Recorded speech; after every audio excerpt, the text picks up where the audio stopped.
Vamos a hablar hoy un poco sobre el conflicto olvidado entre Rusia y Ucrania, ¿no? Ya más de 3 años. Había canales de YouTube donde tenían actualizaciones cada semana, a todos ellos pensando que el conflicto iba a acabar ah, en, primero en semanas, luego en meses, y ahora ya van años y ni siquiera se le ve un fin próximo, ¿no? El eterno y olvidado conflicto entre Rusia y Ucrania, ¿no? Y vamos a ver este breve cápsula de W. Combates entre junio de 2024 y junio de 2025, la línea del frente permaneció casi estancada. Pese a los bombardeos y el mayor número de soldados, los avances rusos sobre el terreno fueron mínimos. Y este mapa recuerda mucho al de una novela, pues, que hemos mencionado tanto en el canal, ¿no? La de 1984, ¿no?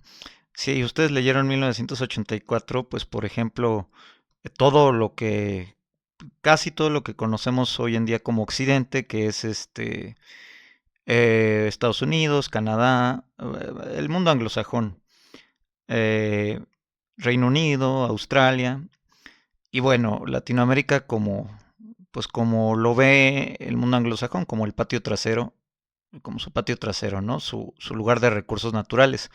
Al menos así lo ve Estados Unidos. Eh, Y bueno, también Canadá un poco, ¿eh? Por ejemplo, la explotación de minas en México, pues es como somos en parte su patio trasero, ¿no? Lo único en lo que George Orwell eh, no acertó es en Europa, ¿no?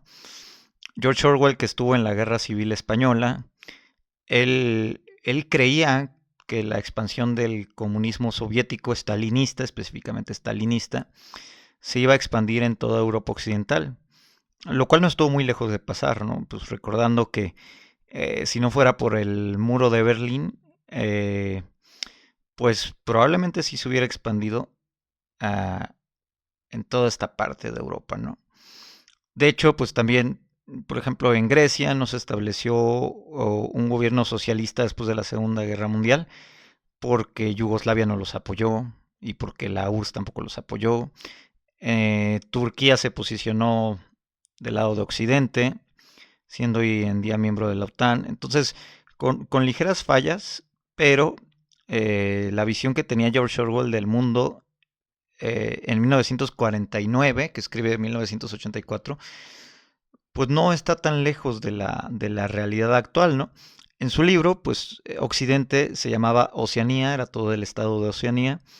Este, el bloque, digamos, soviético era Eurasia, lo que después en la Guerra Fría sería el Pacto de Varsovia, ¿no? La zona de influencia soviética. Eh, el este de Asia, pues era China, India, sobre todo China, India y hasta Japón, ¿no? Para la ficción de Orwell.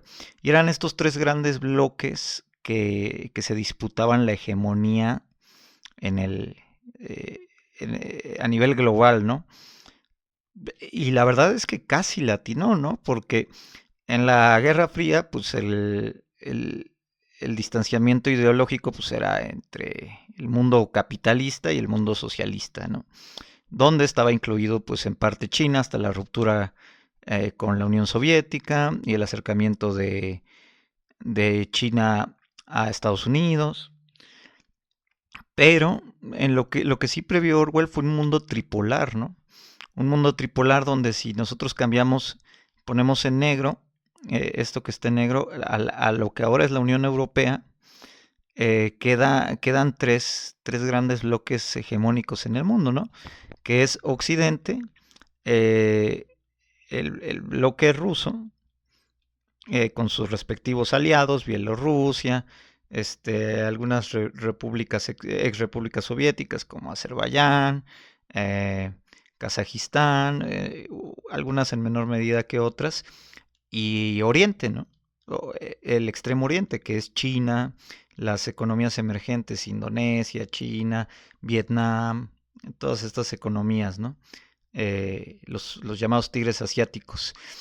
Y lo que es bien curioso es que George Orwell ponía una zona disputada, un territorio disputado en una guerra eterna, que era esta parte del Cáucaso, ¿no? Bueno, para George Orwell iba a ser esta parte del Cáucaso. Aquí junto al Mar Caspio, al lado del Mar Caspio, lo que ahora es Kazajistán, ¿no? Azerbaiyán. Bueno, en esa parte. Y todo el Medio Oriente disputado, el norte de África, por los recursos, ¿no? Por los recursos naturales que representa África, ¿no? En el sentido de minerales, de recursos naturales, y el Medio Oriente, pues en el sentido del petróleo, de otros recursos naturales muy, muy importantes. Pero fíjense cómo estuvo muy cerca de atinarle George Orwell, ¿no? Porque él hablaba de un conflicto eterno, ¿no? Vamos a leer esta parte. La premisa de 1984 del partido que gobierna en Oceanía, el Partido Socialista Inglés, es: la guerra es paz, la libertad es esclavitud, la ignorancia es fuerza. Es uno de los 3 lemas del partido, ¿no? De Oceanía, que gobierna Oceanía. Uno de los principales programas mentales del partido era el llamado también doble pensar, ¿no? Que describe el acto de aceptar simultáneamente 2 creencias mutuamente contradictorias como correctas. Por ejemplo, guerra y paz son contrarios, libertad y esclavitud son contrarios, ignorancia y fuerza son opuestos también, pero tienen una simbiosis en el doble pensar, ¿no? Por ejemplo, la ONU, la OTAN y todos estos organismos que supuestamente buscan la paz, en realidad son quienes están detrás de la guerra, ¿no? En la mayor parte de ocasiones. Estados Unidos usa mucho la palabra libertad y es su insignia ideológica, cuando Estados Unidos se crea como un estado esclavista, ¿no? Vean ahí el doble pensar: libertad, esclavitud. Ignorancia es fuerza. ¿Por qué? Porque entre más ignorante es la gente sobre lo que sucede en su entorno, pues es la fuerza del partido o la fuerza del gobierno, del Estado, en algún momento, ¿no?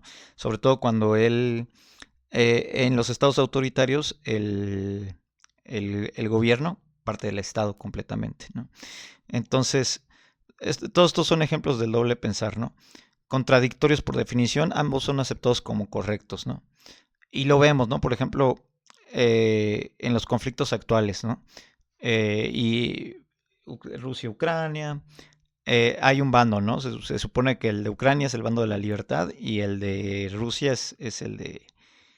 es el contrario, ¿no? Y se supone que el de Ucrania es el bando de la paz y el de Rusia es el de la guerra. O en Irán-Israel, ¿no? Quieren hacernos asumir que el lado de Israel es el de la paz y el de Irán es el de la guerra, ¿no? Y ese es doble pensar. Ese es el doble pensar que nos lo ponen en las noticias todo el tiempo. El partido les dice: sin usar el pensamiento racional, crea y nunca cuestiones. Que es también lo que hacen a través de las redes sociales, con las fake news, ¿no? No la cuestiones, tú ya créetela, ¿no? Y con la inteligencia artificial cada vez es más difícil cuestionar, ¿no? Porque ya no sabes discernir entre lo real y las noticias falsas.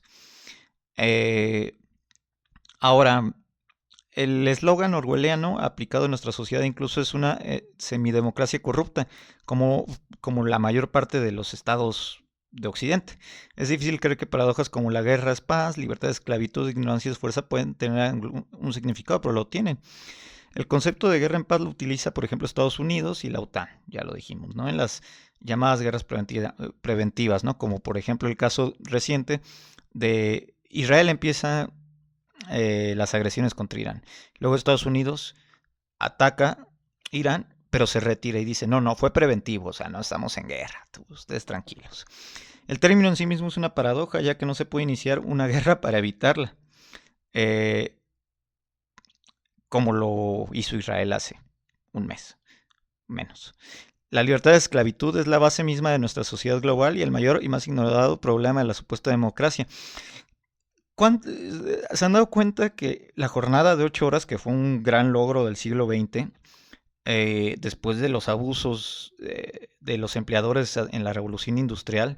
Y eso también es lo que provocó desde antes del siglo XX los movimientos obreros y los movimientos campesinos, y muchas revoluciones desde Europa que se extendieron hacia el mundo, ¿no?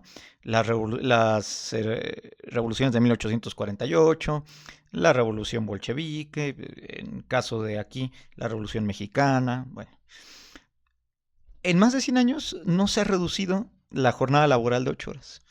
Y en la mayor parte de los países la jornada obligatoria es de 40 horas o más, o más. Y además vemos que en el siglo XXI cada vez los derechos laborales son menos, ¿cómo se llama? Respetados, ¿no? O sea, en cuántos trabajos no hay horas extras sin pago, y hasta es como un meme, ¿no? Todo eso. Todos los seres humanos son de hecho esclavos monetarios, ¿sí? Porque vivimos endeudados con las tarjetas de crédito, con la deuda, con el banco, lo que significa que deben trabajar para sobrevivir, aunque el trabajo físico ya podría haberse abolido, ¿no? Pero al mismo tiempo casi todos creen firmemente que son libres, ¿no? ¿Cuánta gente no cree que por tener por comprar productos de consumo, ya son libres, ¿no? Cuando en realidad pues nada es suyo, ¿no? La economía de servicio, ya no tienes coche, pides Uber, pides Didi, ya no tienes casa, pagas una hipoteca eternamente porque el mercado inmobiliario está infladísimo, ¿no? Ya nada es tuyo, pero mantienes al sistema por medio de tu deuda, y la deuda la mantienes por medio de tu trabajo de 8 horas. Jornada que no se ha podido reducir en más de 100 años. Insto a todos los que se consideren libres a que dejen de pagar impuestos por las posesiones que ya poseen, ¿no? Bueno, esto es un ejemplo. Y vean qué sucede, ¿no? Finalmente, la fuerza que da la ignorancia se fomenta en nuestra sociedad. Nunca cuestiones la autoridad, la ley, las instituciones legales, los libros de texto, la historia, los principales medios de comunicación y las principales comunidades científicas, ¿no? Cualquier desviación de la norma socialmente aceptada es combatida y corregida rápidamente por la sociedad con la ayuda de los individuos. Entonces, en ese sentido, somos prisioneros y amos de la prisión, vigilándonos constantemente a nosotros mismos y a los demás. Aunque no seamos conscientes de ello, todos estamos sujetos a una propaganda mental, adoctrinamiento y lavado de cerebro, cuidadosamente diseñado desde el nacimiento hasta la muerte. Y el mundo está cada vez más polarizado, ¿no? Ya no hay puntos medios. O eres de extrema derecha o eres de extrema izquierda. Y la gente defiende estas posturas como si como si a los gobernantes en realidad les importara. Y todo eso lo previó George Orwell con un mundo tripolar, con 3 grandes bloques: Occidente, el bloque ruso y aliados, y el bloque chino y aliados, y un conflicto eterno, ¿no? No solo uno. Por ejemplo, en 1984 siempre se estaba disputando esta parte de Medio Oriente y el norte de África, pero no está muy lejos de la realidad, ¿no? En la realidad, en nuestra actualidad, siempre se está disputando el Medio Oriente, ¿no? Empezó después de la Segunda Guerra Mundial, con la partición del mandato británico, del Imperio Otomano. Una parte se la queda Reino Unido, otra parte se la queda Francia. Crean estados con unos límites territoriales que iban a incitar al conflicto eterno. Es el caso de pues, el Estado de Israel en el mandato británico de Palestina, a través de la resolución de Naciones Unidas del 48. Es el caso de India y Pakistán, una frontera también trazada por los británicos, que tiene un conflicto eterno. Es el caso de Taiwán, donde los norteamericanos protegen al gobierno de la República China e impiden el avance de la República Popular hacia Taiwán. Y entonces esos son los posibles detonantes del conflicto definitivo, que parece que nunca va a llegar, ¿no? Y nos tienen cada año. ¿Cuántos años llevan ustedes escuchando? Ya se viene el tercer conflicto mundial. Y aquí yo lo he dicho en el canal, no es cierto, no se viene. ¿Por qué? Porque los gobernantes no les conviene terminarse entre ellos. Les conviene un conflicto eterno, un conflicto permanente, ¿no? Un conflicto, ¿por qué? Porque la guerra es paz, ¿no? Ideológicamente, ese doble pensar es el que le conviene a las grandes potencias económicas, ¿no? Para mantener una hegemonía que en un punto fue el mundo dividido en 2 grandes bloques, Ahora tenemos al menos 3 grandes bloques y bloques regionales más pequeños de poder. Pero el conflicto está ahí, ¿no? En toda África, George Orwell lo entendió muy bien. Aquí no se hablan en las noticias en Occidente, pero en Ruanda, en un montón de países africanos, hay guerrillas, hay golpes militares todo el tiempo. También en el Oriente, ¿no? Sri Lanka es un ejemplo, y bueno, Medio Oriente ni se diga, ¿no? Entonces, en ese sentido, pues George Orwell, el tipo era el novelista del siglo, en mi opinión, ¿no? Porque previó la realidad geopolítica del mundo con una frase tan fuerte como es esta: la guerra es paz, la libertad es esclavitud, y, y la ignorancia es fuerza, ¿no? Y eso es el conflicto Rusia-Ucrania. Ucrania y Rusia renegociarán por tercera vez, no va a llegar la paz. La ofensiva de verano de Rusia en Ucrania decepciona, pero Kiev no lo celebrará. Y hablan de paz por 1, 2, 3 años. La paz no llega, no va a llegar. Y de repente llega, como en Irán, Israel. Y después va a haber se va a reavivar el conflicto y la paz definitiva no llega y no va a llegar. Y ese es el mundo en el que vamos a vivir. Y el tercer conflicto no va a llegar, no se preocupen, déjense de preocupar por eso, porque a los grandes gobiernos les conviene el estado de guerra permanente, no el de guerra total. Bueno, pues esa es la reflexión de hoy. Síganos para más contenido. Me da gusto saludarlos esta bella noche de 1 de julio. Chao.